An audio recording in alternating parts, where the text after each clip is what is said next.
Sebelumnya, perkenalkan nama saya Adi Abdillah. Di sini saya akan membahas mengenai kelas Agnatha. Apa sih itu kelas Agnatha? Nah, teman-teman bisa simak nanti selanjutnya. Ini adalah contoh-contoh dari spesies kelas Agnatha.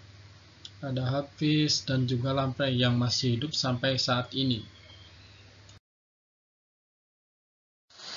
Agnatha merupakan vertebrata pertama kali muncul di bumi pada 500 juta tahun yang lalu, atau pada masa pra-Kambrium atau awal Kambrium. Nah, Agnatha sendiri merupakan salah satu vertebrata pertama yang ditemukan dalam bentuk fosil. Adapun arti dari Agnatha sendiri yaitu tidak punya rahang atau tak berahang.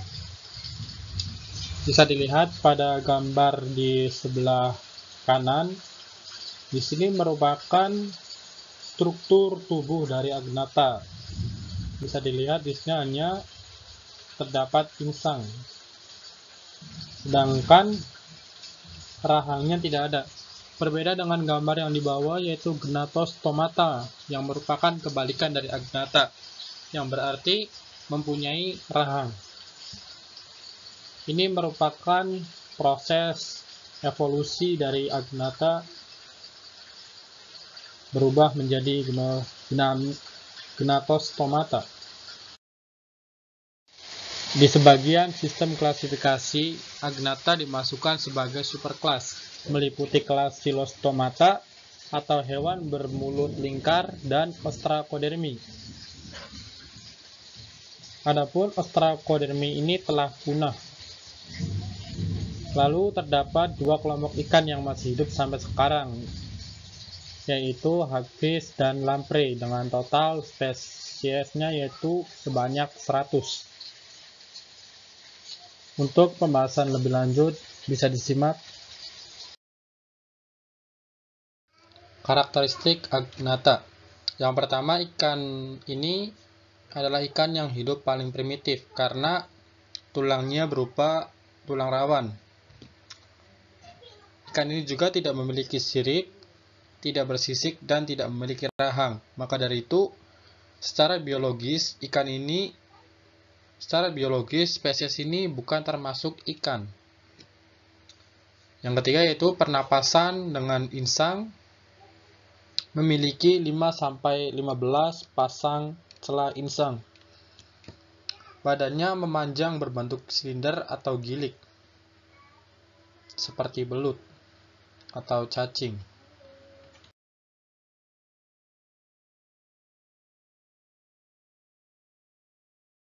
Nah, karakteristik berikutnya yaitu mulut berbentuk kerucut, membulat dengan alat penghisap. Alat ini atau mulut ini berfungsi untuk mencengkram mangsanya, dilengkapi dengan gigi tanduk. Lalu dilengkapi kelenjar lendir di sekujur badannya. Memiliki notochorda dengan kerangka yang terdiri atas tulang rawan. Lalu sirip tengah dorsal disongkong oleh tulang-tulang sirip bertulang rawan. Mulut dari Agnatha ini tipe mulutnya yaitu ventroanterior dan merupakan mulut penghisap yang di pinggirnya terdapat tentakel. Karakteristik Agnatha selanjutnya yaitu kantong hidung terdapat di sebelah tengah atas dan jumlahnya hanya 1. Bisa diperhatikan di layar Anda terdapat lingkaran warna kuning. Lalu spesies ini juga termasuk hemaprodit atau berkelamin ganda. Lalu mempunyai indera pembau. Tubuh Agnatha ini dapat dibedakan atas kaput atau kepala, trunkus atau batang tubuh, dan kaudal atau ekor. Sistem organ pada Agnatha yang pertama yaitu sistem respirasi. Pada Agnatha memiliki 7 celah insang, tempat oksigen berdifusi. Agnatha bernapas dengan cara menghisap air melalui mulut dan masuk ke dalam faring, kemudian mengeluarkan air dari celah insang. Sebelum keluar melalui celah insang tersebut, air harus melewati insang yang mirip bulu. Ketika terjadi pertukaran gas, struktur insang yang mirip bulu tersebut meningkatkan luas permukaannya, membantu efektivitas pertukaran.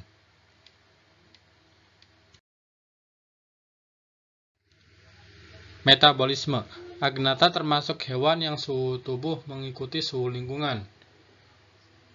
Lalu, metabolisme Agnatha akan melambat dalam air dingin. Oleh karena itu, jika lamprey atau Agnatha ini terdapat di dalam air dingin, ia tidak akan terlalu banyak makan karena metabolismenya akan melambat. Sistem pencernaan pada Agnatha. Saluran pencernaan pada Agnatha dimulai dari mulut, faring yang pendek, esofagus, lalu intestinum. Ikan Agnatha ini tidak memiliki lambung. Ikan ini mencerna darah yang diambil dari ikan lain, langsung di usus. Agnatha mengeluarkan enzim dan sekresi di rongga bukal atau mulut yang memecah darah inang untuk mencegah pembekuan. Bagian ujung usus mencerna bakteri, menyerap kembali air, dan membentuk tinja. Jadi, pencernaan dan penyerapan ini semuanya terjadi di usus. Bagian terakhir usus menyempit, membentuk jalan keluar kecil. Nah, hasilnya adalah limbah padat yang keluar dari tubuh ikan Agnatha ini. Sistem peredaran darah pada Agnatha. Agnatha memiliki insang dan sistem peredaran darah satu putaran yang memompa ke dalam dua bilik jantung. Jantung terdiri dari dua bagian, yaitu serambi dan bilik. Nah, ventrikel memompakan darah ke arteri dan antrium menerima darah dan pembuluh vena. Mulai dari jantung, darah menuju insang untuk melakukan pertukaran gas. Selanjutnya, darah dialirkan ke dorsal aorta dan terbagi ke segenap organ tubuh melalui saluran-saluran kecil. Kerangka Agnatha. Agnatha tidak memiliki pelengkap dan memiliki kerangka internal yang bersifat tulang rawan. Lalu, Agnatha dewasa dan larva memiliki notochord yang memberikan dukungan utama untuk tubuh. Notochord itu suatu tangkai pendukung atau semacam tulang rawan yang memanjang di bagian dorsal, tepatnya di bawah susunan saraf. Notochord ini berfungsi sebagai pendukung tubuh.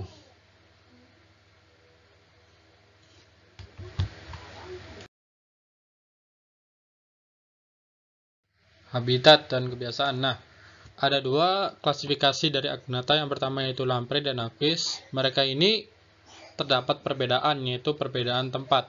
Lamprey ditemukan di sungai hangat dan laut pesisir.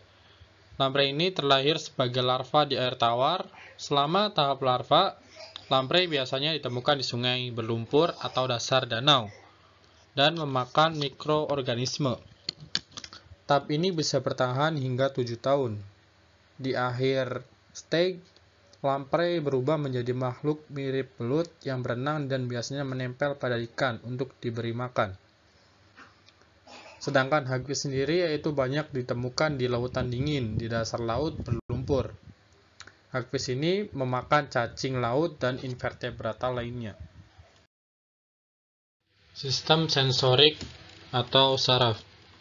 Agnatha memiliki sistem saraf yang kompleks dengan otak yang terhubung ke tulang belakang. Agnatha juga memiliki sistem saraf tepi yang meliputi saraf kranial dan saraf tulang belakang. Di kepala ikan Agnatha memiliki dua mata yang merasakan cahaya dan menentukan aktivitas mata.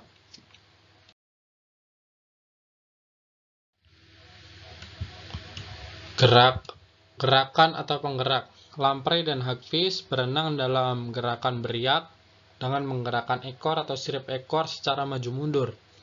Lamprey dewasa sendiri bersifat parasit yang akan menempel pada ikan ketika memakannya, sehingga ikan lamprey ini tidak perlu sering bergerak-gerak karena akan mengikuti pergerakan dari ikan yang ditempelinya. Ekskresi atau osmoregulasi. Pada agnatha memiliki sistem ekskresi yang terutama bergantung pada kerja ginjal. Di saat kekeringan, agnatha menggali liang di lumpur dan beralih ke produksi urea. Ginjal mereka tidak hanya mengirimkan limbah keluar dari tubuh melalui anus, tetapi mereka memainkan peran kunci dalam menjaga jumlah garam dalam tubuh. Makhluk agnatha ini hidup di air asin dan air tawar. Jadi ginjal harus bekerja menjaga keseimbangan garam saat berada di air tawar. Dan saat ikan berada di air asin, insan ikan akan bekerja untuk menahan kelebihan garam. Sejarah hidup lamprey. Lamprey menunjukkan tahap larva dan dewasa.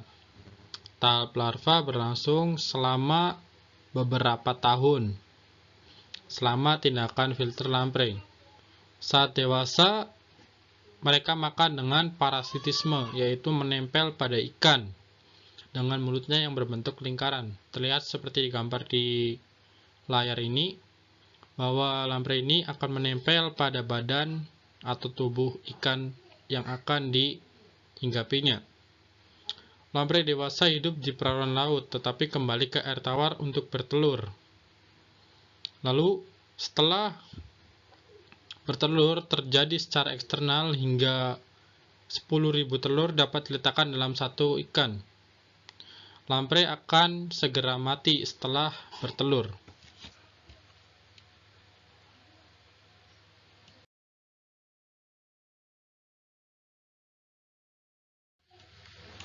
Sejarah hidup hagfish. Hagfish hidup di dasar laut yang berlumpur. Tidak banyak yang tahu mengenai kebiasaan reproduksi dari hagfish ini, serta tidak ada pengamatan reproduksi hagfish yang diamati melalui penelitian menunjukkan siklus pengembangbiakan musiman. Pola reproduksi sebagian besar spesies hagfish tidak diketahui sampai saat ini. Belum ada yang berhasil memproduksi spesies hagfish di penangkaran.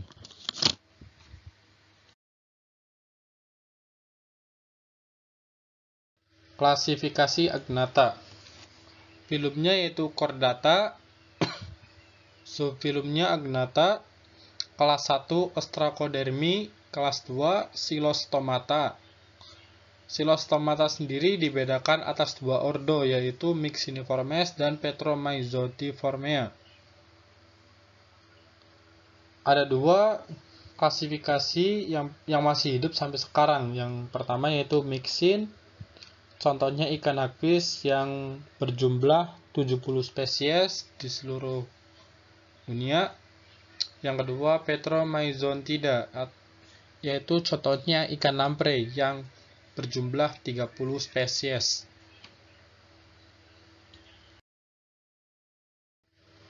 Kelas Ostracodermi. Kelas pada spesies ini sudah punah pada masa Kambrium.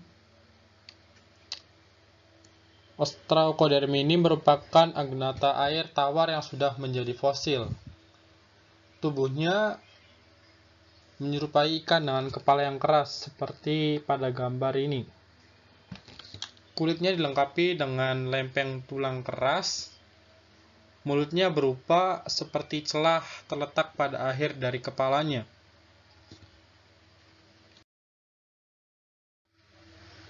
Kelas Silostomata, yang berarti mulut berbentuk lingkaran. Sesuai dengan morfologi ikan yang ada di gambar ini, dua ikan ini memiliki mulut berbentuk seperti lingkaran. Yang di atas adalah ikan lamprey, yang di bawah adalah ikan hagfish. Untuk lebih lanjutnya bisa ditonton. Nah, adapun ciri-ciri dari kelas Silostomata yang pertama yaitu tubuhnya panjang, gilik dan menyerupai belut. Kulitnya lunak, halus tanpa eksoskeleton. Mulutnya tidak dilengkapi dengan rahang. Pasangan sirip lateral tidak ada. Skeletonnya berupa tulang rawan, lalu memiliki gonadnya satu tanpa saluran. Nah, ini merupakan klasifikasi Agnatha yang masih hidup sampai sekarang. Yang pertama yaitu Petromyzontida, contohnya ikan lamprey, dan Myxine, contohnya ikan hagfish. Karakteristik lamprey. Yang pertama yaitu tidak memiliki tulang rahang, memiliki 7 pasang insang, dan mulut dilengkapi dengan subtorial. Lamprey ini bersifat parasit pada mangsanya dengan melekat dan memarut badan ikan tersebut sampai bekasnya masih ada karena adanya zat antikoagulan. Nah, ini air ludahnya mengandung zat antikoagulan. Lamprey ini ditemukan dalam lingkungan air laut dan air tawar. Lamprey hanya memiliki 2 sirip punggung. Lalu lamprey juga memakan invertebrata atau menghisap darah ikan lainnya. Bentuk badannya mirip seperti belut, licin, dan berlendir. Tubuhnya sendiri seluruhnya ditutupi atau dibungkus oleh epitel dengan kelenjar lendir atau mukus.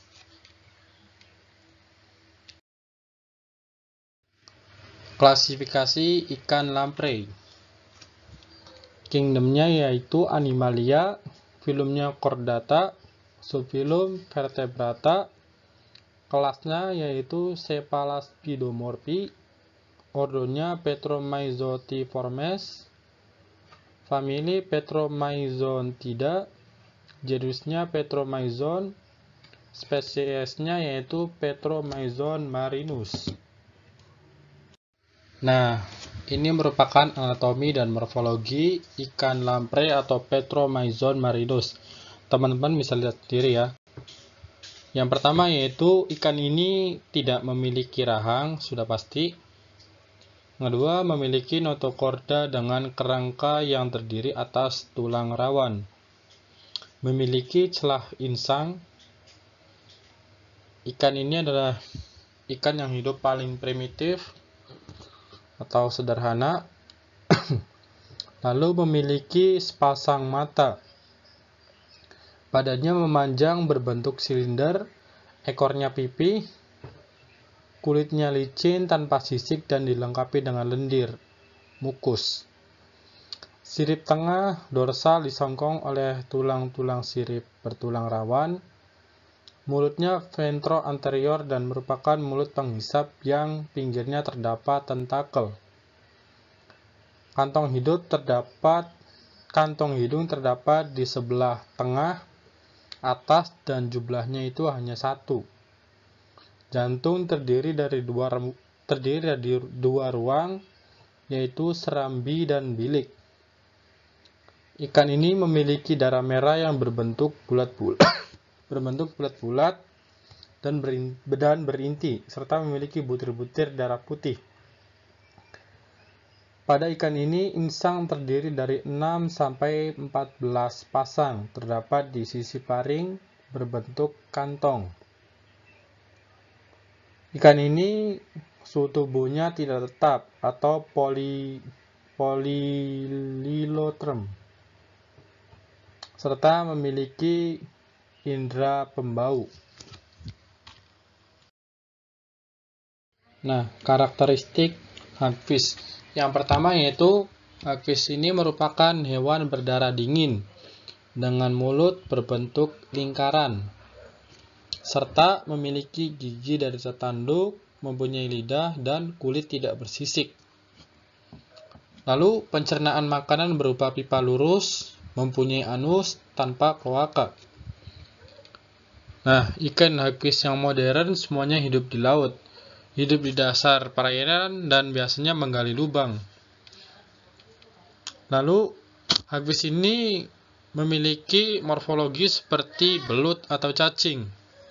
Tidak mempunyai sirip berpasangan, hanya mempunyai semacam sirip ekor dan tidak punya sisik. Hagfish ini mempunyai gigi tanduk di lidahnya yang berguna untuk mencengkram mangsanya. Lalu ikan hagfish ini memakan ikan mati atau bangkai ikan. Nah, hagfish bisa masuk ke mangsanya dan makan mangsanya dari dalam. Serta kelenjar pada ikan hagfish ini menghasilkan banyak lendir untuk mempertahankan diri dari serangan musuh. Lalu pada hagfish ini terlihat di mulutnya terdapat beberapa tentakel. Nah, ini merupakan klasifikasi ikan hagfish. Yang pertama yaitu Kingdom Animalia, Phylum Chordata, Subphylum Vertebrata, kelas Myxine, Ordo Myxiniformes, famili Myxinoideae, genus Myxine, spesies Myxine glutinosa. Nah, ini adalah anatomi dan morfologi dari ikan hagfish. Ikan hagfish sendiri memiliki mulut terminal dengan 4 pasang tentakel di pinggir, serta memiliki nostril di ujung kepala dan berhubungan dengan paring. Mata terletak di bawah lapisan kulit.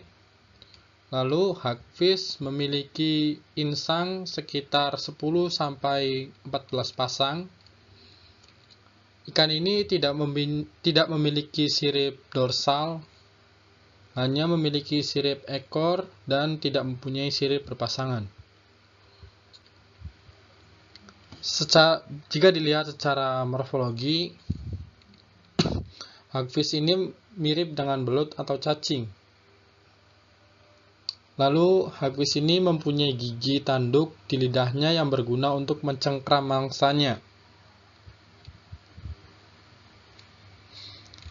Pada hagfish sendiri, badannya atau tubuhnya bisa menghasilkan banyak lendir untuk mempertahankan diri dari serangan musuh. Bisa dilihat di sini di kepala hagfish memiliki tentakel di sekitar mulutnya.